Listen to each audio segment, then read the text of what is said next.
스님 말씀. 더 많이 사귀어야 노후가 행복해진다는 말은 거짓말이다. 오늘 이 자리에서 그 거짓말을 하나씩 벗겨내도록 하겠다. 65세가 넘으면 인간관계는 더 넓혀야 한다고들 말한다. 더 많은 모임에 나가고, 더 많은 사람을 만나고, 더 바삐 움직여야 외롭지 않다고 한다. 그런데 정작 그렇게 살다 보면 왜 더 피곤하고, 왜 더 공허하고, 왜 더 쓸쓸한 것인가? 답은 간단하다. 방향이 틀렸기 때문이다. 노년의 행복은 채움이 아니라 비움에서 온다. 늘리는 것이 아니라 줄이는 것에서 온다. 법륜 스님께서는 오랫동안 이렇게 말씀하셨다. 괴로움의 뿌리는 항상 집착에 있다고. 젊은 날의 집착은 성취를 향한 것이었다면 나이 든 뒤의 집착은 잃어버린 것들을 붙잡으려는 것이다. 그 집착이 노년의 고통을 만들어낸다. 이제 그 집착을 하나씩 내려놓는 방법을 함께 살펴보도록 하겠다. 오늘 영상이 여러분의 남은 인생을 바꿀 수 있는 중요한 내용을 담고 있다고 생각하신다면 아직 구독 버튼을 누르지 않으신 분들은 지금 바로 구독 버튼과 좋아요를 눌러주시고 알림 설정도 해주시기 바란다. 이 채널을 통해 더 많은 분들이 위로와 지혜를 얻을 수 있도록 함께 도와주시기를 부탁드린다. 자, 이제 시작하겠다. 65세부터 반드시 줄여야 할 5가지, 지금 바로 알아보도록 하겠다. 그런데 시작하기에 앞서 한 가지 먼저 이야기를 나누고 싶다. 우리는 왜 나이가 들수록 더 많은 것을 붙잡으려 하는가?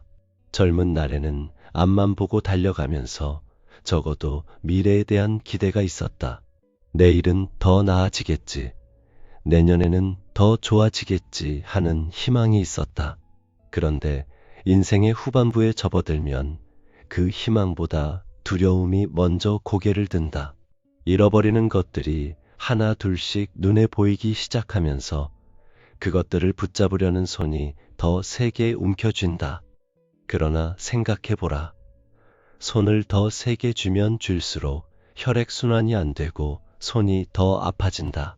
관계도, 감정도, 집착도 마찬가지이다. 더 세게 붙잡을수록 오히려 더 아파진다. 그렇다면 어떻게 해야 하는가?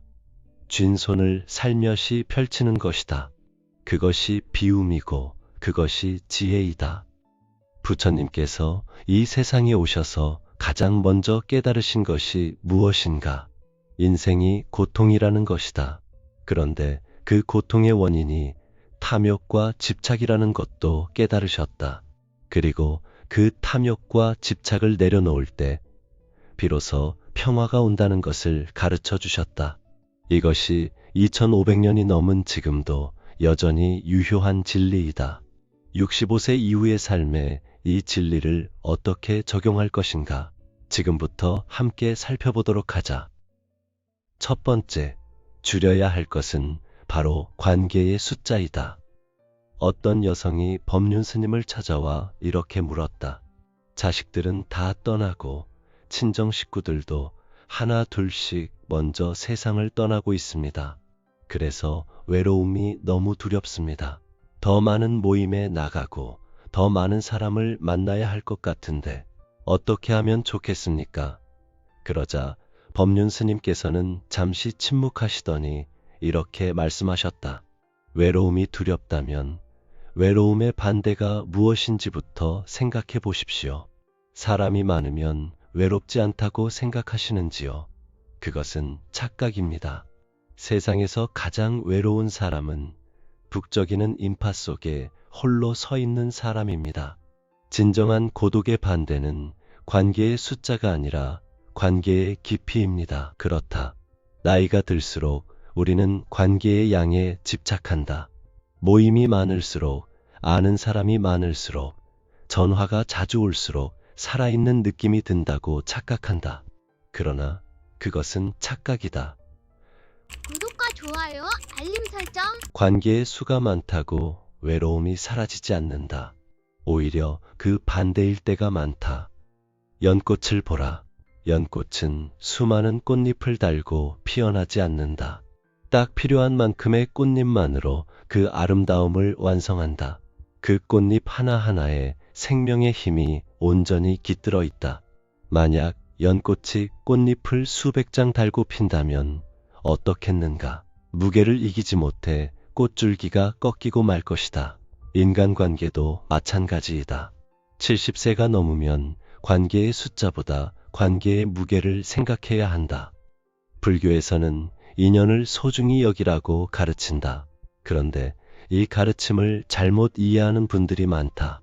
인연을 소중히 한다는 것은 모든 인연을 붙잡아 두라는 뜻이 아니다.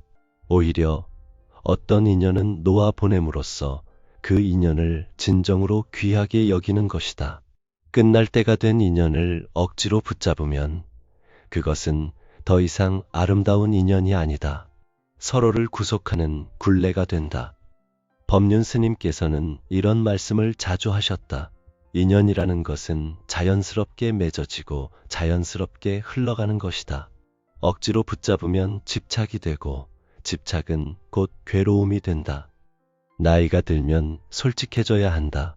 어떤 관계가 나를 살리는 관계이고 어떤 관계가 나를 소진시키는 관계인지 분명히 볼 수 있어야 한다.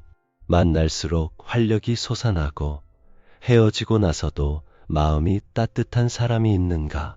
그 사람과의 인연은 깊이 가꾸어야 한다. 반면에 만나고 나면 기운이 빠지고 집에 돌아와 앉으면 괜히 허탈한 사람이 있는가? 그 관계는 천천히 정리해 가는 것이 맞다. 이것이 냉정함이 아니다. 지혜이다. 65세부터는 관계의 양을 줄이고 관계의 질을 높이는 일에 집중하도록 하라.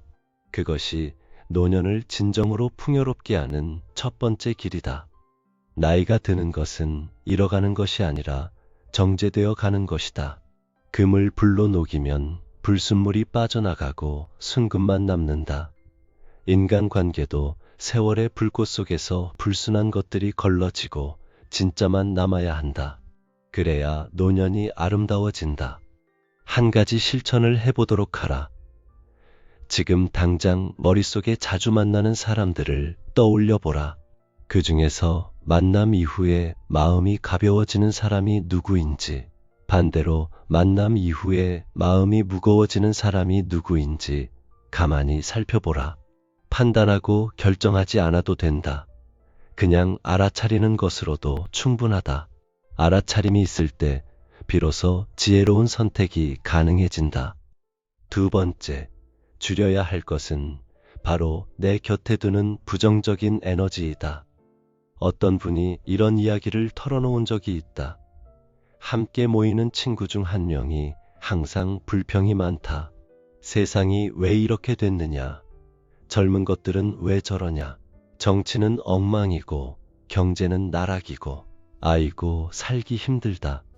요즘 몸도 안 좋고 이것저것 다 아프다. 그 친구와 두세 시간을 보내고 나면 자신도 모르게 마음이 무거워지고 세상이 온통 암울하게 느껴진다는 것이다. 그런데 그 친구와의 인연이 수십 년이나 되어서 차마 멀리하지 못하고 있다고 했다. 법륜 스님께서는 이런 분들에게 이렇게 말씀하신다. 상대의 부정적인 말이 내 마음속으로 들어오는 것을 허락하지 마십시오. 그 사람의 말이 나쁜 것이 아니라 그 말이 내 마음속에서 어떻게 작용하는지를 살펴보는 것이 중요합니다. 다만 내가 그 에너지에 물들지 않도록 경계를 두는 것은 지혜로운 일입니다. 우리의 마음은 그릇과 같다. 좋은 것으로 채우면 좋은 향기가 나고 나쁜 것으로 채우면 나쁜 냄새가 난다. 매일같이 부정적인 이야기를 듣고 자라는 마음은 결국 부정적인 세계관을 형성하게 된다. 이것이 마음의 법칙이다. 불교에서는 이것을 훈습이라고 한다. 향기로운 나무 곁에 있으면 내 옷에도 향기가 배어들고 생선 가게 옆에 있으면 내 옷에도 비린내가 배어드는 것과 같다. 우리가 어떤 에너지를 가진 사람들 곁에 머무르느냐에 따라 나도 모르는 사이에 내 마음이 그 빛깔로 물들어간다. 이 세상에는 두 종류의 사람이 있다. 만날수록 내 안의 빛을 꺼뜨리는 사람이 있고, 만날수록 내 안의 빛을 밝혀주는 사람이 있다. 65세가 지나면 이 두 종류를 분명히 구별할 수 있어야 한다. 그리고 빛을 꺼뜨리는 쪽에서 멀어지는 용기를 가져야 한다. 그런데 한 가지 오해하지 말아야 할 것이 있다. 부정적인 에너지를 가진 사람을 나쁜 사람으로 여기거나 그 사람을 미워하거나 그 사람에게 상처를 주어야 한다는 뜻이 아니다. 다만 그 사람과 보내는 시간의 양과 깊이를 조절하는 것이다. 멀리하되 미워하지 말고 경계를 두되 차갑게 대하지 말라. 또 한 가지 중요한 것이 있다. 남의 부정적인 에너지를 줄이는 것도 중요하지만 더 중요한 것은 내 스스로가 부정적인 말을 줄이는 것이다. 나 자신이 바로 내 가장 가까운 이웃에게 부정적인 에너지를 퍼붓는 사람이 되고 있지는 않은지 돌아보도록 하라. 법륜 스님께서는 이런 말씀도 하셨다. 불평하는 사람 옆에 있으면 내가 고통스럽다. 그러나 내가 불평하는 사람이 되면 내 옆에 있는 모든 이가 고통스러워진다. 둘 다 피해야 한다. 그렇다면 방법은 하나이다. 감사하는 연습을 하라는 것이다. 65세가 넘어 지금도 눈이 보이고 귀가 들리고 두 다리로 걸어 다닐 수 있다면 그것이 얼마나 큰 축복인지 생각해보라. 아침에 눈을 떴을 때 숨을 쉴 수 있다는 것이, 오늘 하루 밥 한 끼를 먹을 수 있다는 것이, 창밖에 계절이 흐르는 것을 볼 수 있다는 것이 얼마나 귀한 일인지 자주 떠올리도록 하라. 그 감사함이 쌓이면 자연스럽게 내 입에서 나오는 말도 달라진다. 말이 달라지면 내 주변의 사람도 달라진다. 옛말에 소문만 복내라는 말이 있다. 웃으면 복이 온다는 뜻이다. 이것은 단순한 옛 이야기가 아니다. 웃음이 있는 곳에 좋은 에너지가 모이고 밝은 기운이 함께하는 이치를 담은 말이다. 내 얼굴에 찡그림이 가득하면 복도 그 찡그림을 보고 발길을 돌린다. 내 얼굴에 따뜻한 미소가 피어날 때 복도, 좋은 인연도, 건강도 모여드는 것이다. 부정적인 에너지를 줄이는 것은 단순히 관계를 정리하는 것이 아니다. 내 안의 불평을 걷어내고 내 입술에서 나오는 말을 정갈하게 다듬어가는 일이다. 그것이 내 노년을 지키는 두 번째 지혜이다. 세 번째, 줄여야 할 것은 배우자를 당연하게 여기는 마음이다. 이것이 가장 중요할지도 모른다. 아니, 어쩌면 이것이 노년 행복의 핵심일지도 모른다. 어느 날 한 남성이 법륜 스님께 이런 말을 했다. 스님, 저는 이제 70이 훌쩍 넘었습니다. 젊은 날 열심히 일만 하며 살았는데 이제 보니 아내에게 너무 소홀했던 것 같습니다. 아내도 이제 늙어가고 있고 나도 몸이 자꾸 아파옵니다. 이제라도 아내한테 잘해야겠다는 생각이 드는데 어떻게 하면 좋겠습니까? 법륜 스님께서는 그분의 손을 가만히 잡아주시며 이렇게 말씀하셨다. 잘하겠다는 결심을 하는 것이 아닙니다. 지금 당장 아내 곁에 앉아서 그 손을 잡아주시기 바랍니다. 말 한마디 하지 않아도 됩니다. 그냥 옆에 있어주는 것, 그것이 가장 큰 사랑입니다. 그렇다. 우리는 종종 가장 중요한 것을 가장 당연하게 여긴다. 수십 년을 함께 살다 보면 배우자는 마치 공기처럼 느껴진다. 있을 때는 그 소중함을 모르다가 없어지고 나서야 비로소 그 존재의 무게를 느끼게 된다. 인생의 고락을 함께한 배우자는 이 세상 그 어떤 존재보다 귀하다. 젊은 날 힘들고 어려웠을 때 함께 버텨주었고, 실패하고 쓰러졌을 때 곁에서 손을 내밀어 주었고, 아이들을 키우며 밤새워 함께 걱정하던 사람이다. 그 세월의 무게, 그 동행의 깊이를 지금 다시 한번 들여다보도록 하라. 부처님께서는 이런 말씀을 남기셨다. 이 세상에서 가장 가깝고도 멀리 있는 것이 무엇인가? 바로 내 곁에 있는 사람이다. 눈에 보이고 손에 잡히지만 그 마음을 제대로 알려 하지 않는다면 그것이야말로 가장 먼 존재가 된다. 65세가 넘으면 자식들은 이미 각자의 삶을 살아가고 있다. 친구들도 하나둘씩 세상을 떠나거나 몸이 불편해져 멀어진다. 그 빈자리를 채워줄 수 있는 사람은 결국 배우자뿐이다. 이제 그 배우자를 귀빈처럼 모시도록 하라. 귀빈처럼 모신다는 것이 거창한 것이 아니다. 아침에 일어나면 따뜻하게 눈을 마주치고 인사를 나누는 것이다. 밥을 먹을 때 맛있냐고, 오늘 몸은 좀 어떠냐고 물어보는 것이다. 함께 바람 쐬러 동네 한 바퀴 도는 것이다. 텔레비전을 보다가도 옆자리에 앉아 함께 보는 것이다. 어떤 분은 이렇게 말한다. 평생 그렇게 안 살았는데 이제 새삼스럽게 어떻게 하냐고. 그런데 생각해보라. 새삼스러워서 못한다면 언제 하겠는가? 지금 이 순간이 가장 젊은 날이다. 오늘이 가장 빠른 날이다. 법륜 스님께서는 부부 관계에 대해 이런 말씀을 자주 하셨다. 부부는 서로를 이해하려 하기보다 서로를 위해 기도하는 연습을 먼저 하라. 저 사람이 오늘도 건강하기를, 저 사람이 오늘도 마음 편안하기를 마음속으로 빌어주는 것이다. 그 기도가 쌓이면 자연스럽게 말이 부드러워지고 표정이 따뜻해지고 행동이 달라진다. 노년의 외로움과 병마를 막아주는 가장 강력한 방패는 돈도 아니고 자식도 아니다. 바로 배우자와의 따뜻한 동행이다. 수십 년 동안 함께 쌓아온 삶의 무게 위에서 이제 그 무게를 서로 나누며 가볍게 걸어가는 것. 그것이 노년의 가장 아름다운 풍경이다. 배우자를 당연하게 여기는 마음을 줄이고 고마움을 표현하는 일을 늘리도록 하라. 그것이 세 번째 지혜이다. 어떤 남편이 이런 이야기를 한 적이 있다. 평생 아내에게 사랑한다는 말 한마디 한 적이 없다고 했다. 쑥스럽기도 했고 말하지 않아도 알겠지 하는 생각도 있었다.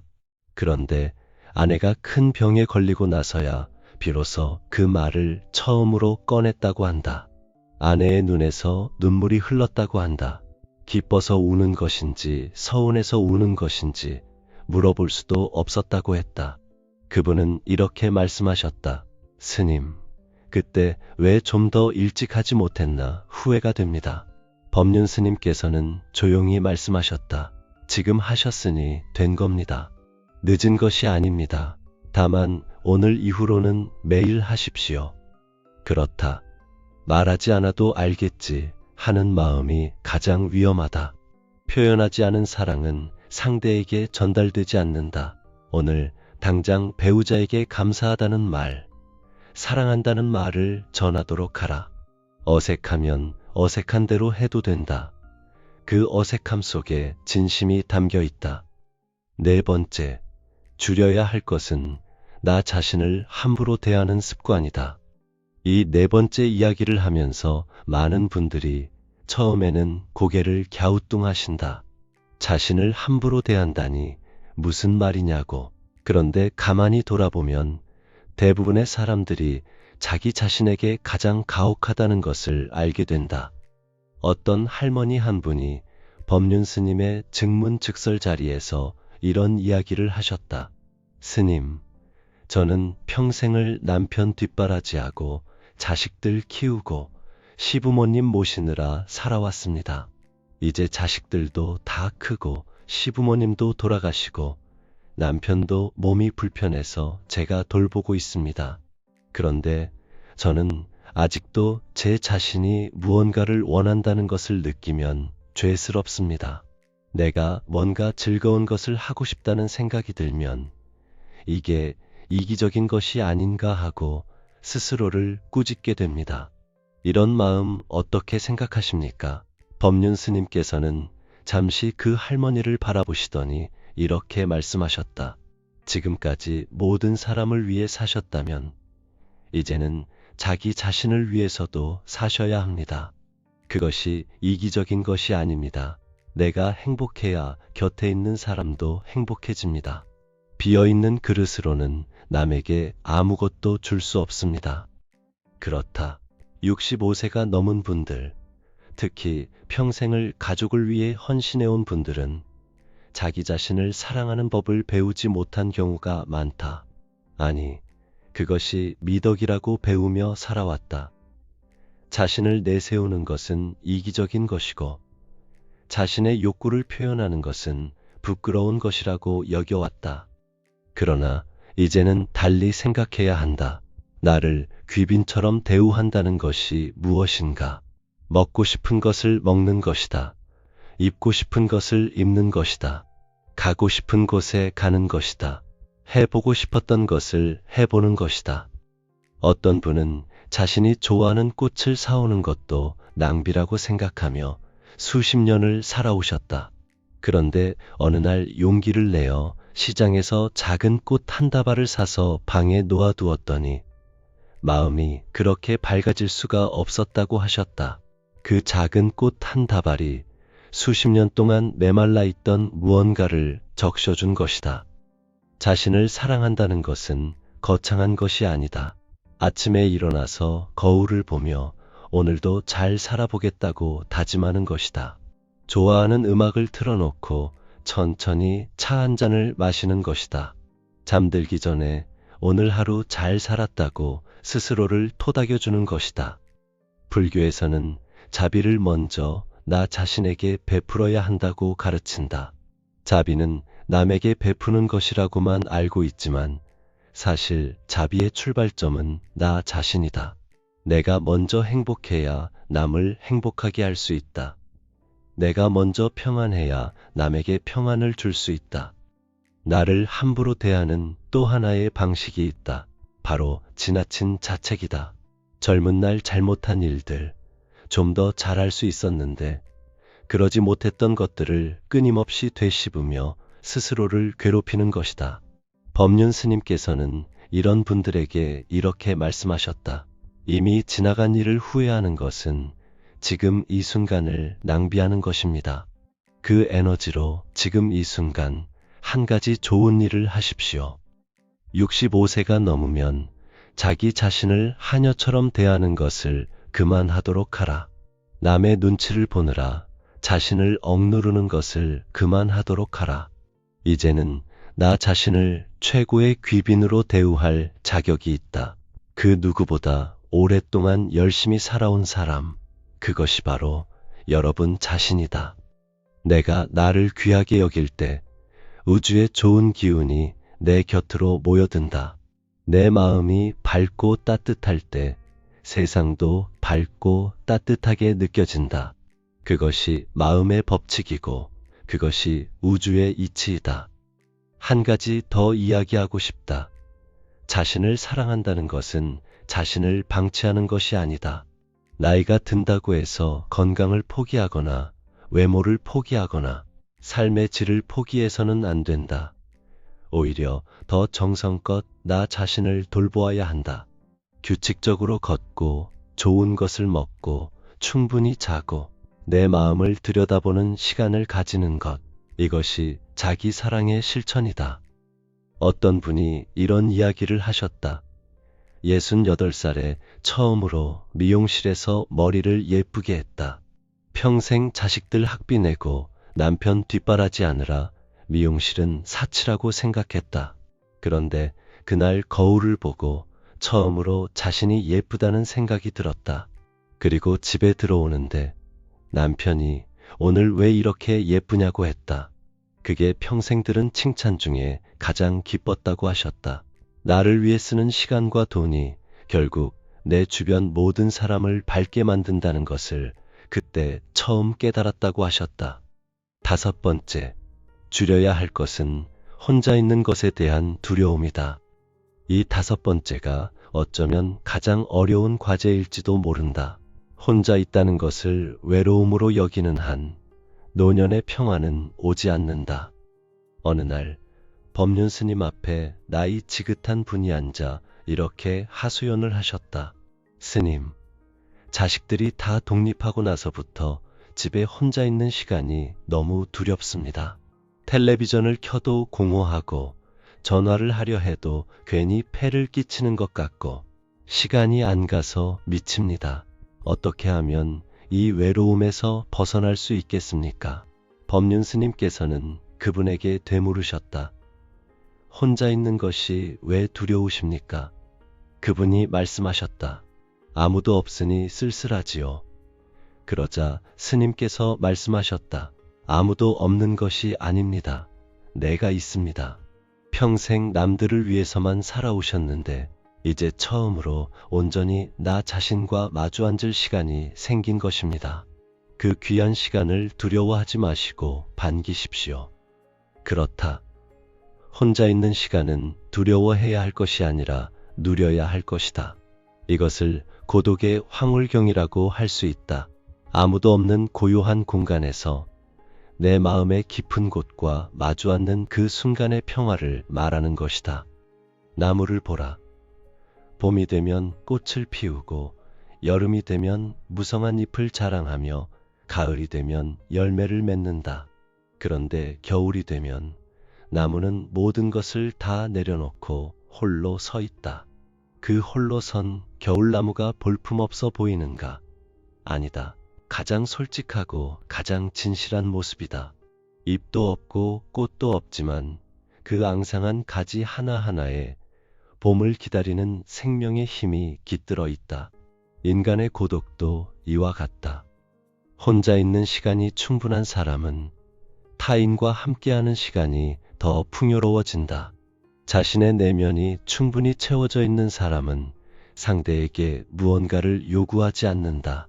그냥 함께 있는 것만으로도 따뜻하다. 반면에 혼자 있는 것을 못 견디는 사람은 타인에게 끊임없이 무언가를 요구하게 된다. 관심을 달라고, 시간을 내달라고, 나를 알아달라고. 그것이 상대를 지치게 하고 결국 관계를 멀어지게 만든다. 법륜 스님께서는 홀로 있는 것의 가치에 대해 이런 말씀을 하신 적이 있다. 진정한 수행은 많은 사람들과 함께할 때보다 혼자 조용히 앉아 내 마음을 들여다볼 때 시작됩니다. 그 고요한 시간 속에서 자신이 누구인지, 무엇을 원하는지, 어떻게 살고 싶은지를 알게 됩니다. 혼자 있는 시간을 어떻게 보내면 좋은가? 가장 먼저 권하고 싶은 것은 산책이다. 매일 아침 또는 저녁, 동네 한 바퀴를 천천히 걷는 것이다. 걸으면서 아무 생각도 하지 않아도 된다. 그냥 발밑의 땅을 느끼고 불어오는 바람을 느끼고 하늘의 색을 보는 것이다. 그 순간순간이 살아있다는 증거이다. 그리고 혼자만의 취미를 가지도록 하라. 글을 쓰는 것도 좋고 그림을 그리는 것도 좋고 화분을 가꾸는 것도 좋다. 특별히 잘해야 할 필요가 없다. 그냥 내가 좋아서 하는 것이면 된다. 그 안에서 내 삶의 의미를 찾아가는 것이다. 또한 명상을 해보도록 하라. 거창한 것이 아니다. 아침에 눈을 떠서 5분, 숨을 고르고 오늘 하루에 감사한 것, 3가지를 마음속으로 떠올려 보는 것만으로도 충분하다. 그 작은 명상이 하루를 다르게 시작하게 해준다. 백장회에 선사라는 분이 계셨다. 어느 날 제자가 이렇게 물었다. 스님, 이 세상에서 가장 기특한 일이 무엇입니까? 선사께서는 이렇게 답하셨다. 독좌대봉이다. 홀로 높은 봉우리에 앉아있는 것이다. 이 말은 단순히 산 꼭대기에 혼자 올라가 앉아있으라는 뜻이 아니다. 잡념에 사로잡히지 않고 남의 눈치에 흔들리지 않고 내 자리에서 당당하게 밝은 정신으로 홀로 서 있는 것, 그것이 가장 기특한 일이라는 뜻이다. 혼자 있는 것을 두려워하지 말도록 하라. 고독은 공허함이 아니다. 고독은 나 자신과 가장 깊이 대화하는 시간이다. 그 대화 속에서 이제껏 미처 몰랐던 나의 새로운 면을 발견하게 된다. 그리고 그 발견이 노년의 가장 큰 기쁨이 될 수 있다. 어떤 분이 남편을 먼저 보내고 2년이 지나 이런 이야기를 하셨다. 처음에는 혼자 있는 것이 너무 무서웠다. 집안에 발소리도 없고 말소리도 없고 그 침묵이 너무 커서 숨이 막힐 것 같았다. 그래서 텔레비전을 켜놓은 채로 잠을 자고 라디오를 켜놓은 채로 밥을 먹었다. 그런데 어느 날 법륜 스님 법문을 듣다가 마음이 달라졌다. 집안의 그 고요함이 남편의 부재를 증명하는 것이 아니라 내가 온전히 나 자신으로 존재할 수 있는 공간이라는 생각이 든 것이다. 그날부터 텔레비전을 끄고 그 고요함 속에 가만히 앉아있는 연습을 했다. 처음에는 5분, 그 다음에는 10분, 그 다음에는 1시간.